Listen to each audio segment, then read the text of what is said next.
Shalom bimromav, Yaseh Shalom. Tetzaveh is, as is well known, the parsha in which, just for once, Moses takes second place. Indeed, he's not mentioned by name at all, while the focus is on his brother Aaron and on the role he came to occupy and personify, that of high priest, the Kohen Gadol. There are many conjectures as to why this went to Aaron as opposed to Moses himself. The most obvious is that this was Moses' punishment for refusing one time too many God's request that he lead the Israelites. But Moses said, "Pardon your servant, Lord, please send someone else." Then the Lord's anger burned against Moses, and he said, "What about your brother Aaron the Levite? I know he can speak well. He's already on his way to meet you, and he will be glad to see you. You shall speak to him and put words in his mouth. I will help both of you speak and will teach you what to do. He will speak to the people for you. He will be your spokesman, and you will be his guide." There is, though, a deeper message, the principle of the separation of powers, which opposes the concentration of leadership into one person and one institution. All human authority needs checks and balances if it isn't to become corrupt. In particular, political and religious leadership, Keter Malchut and Keter Kuhuna, should never be combined. Moses wore the crowns of political and prophetic leadership, Keter Malchut and Keter Torah, whereas Aaron wore the Keter Kuhuna, the crown of priesthood. The division allowed each to be a check on the other. That is the theory. What's especially interesting is how this works out in terms of personal relationships, in this case between the two brothers, Moses and Aaron. The Torah says relatively little about it, but the hints are fascinating. Consider, first of all, the passage we've just seen from near the beginning of the book of Exodus, when God tells Moses that Aaron is already on his way to meet you, v'ra'acha v'samach b'libo, and he will be glad to see you.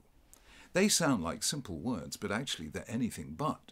Moses was Aaron's younger brother, 3 years his junior. Wouldn't it have been more natural for Aaron to be a little envious about the fact that his younger brother was going to become the leader he himself was not destined to be? All the more so since Moses hadn't spent his life among the people. He'd been first an adopted prince of Egypt and then had taken refuge with Yitro and the Midianites. Relative to Aaron, Moses, his younger brother, was also an outsider. Yet God says he will be glad to see you. Aaron's ability to rejoice in his brother's rise to greatness is particularly striking when set against the entire biblical history of the relationship between brothers until now. It's been a set of variations on the theme of sibling rivalry, Cain and Abel, Isaac and Ishmael, Jacob and Esau, Joseph and his brothers.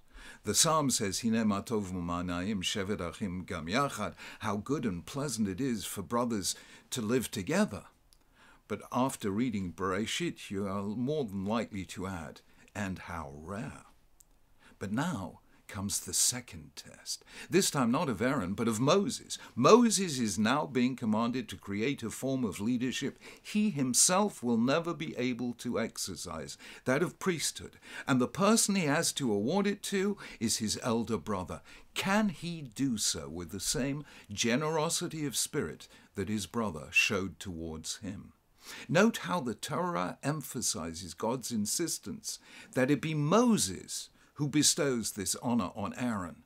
3 times the word va'ata, and you, is used early on in the parashah. And you, meaning Moses, command the Israelites about the oil for the menorah that Aaron and the priests were going to keep alight.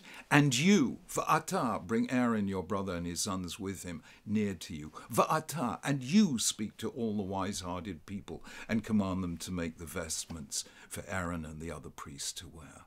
Moses must show the people and Aaron himself that he has the humility, the tzimtzum, the power of self-effacement needed to make space for someone else to share in the leadership of the people, someone whose strengths are not yours, whose role is different from yours, somebody who may be more popular, more a man of the people than you are.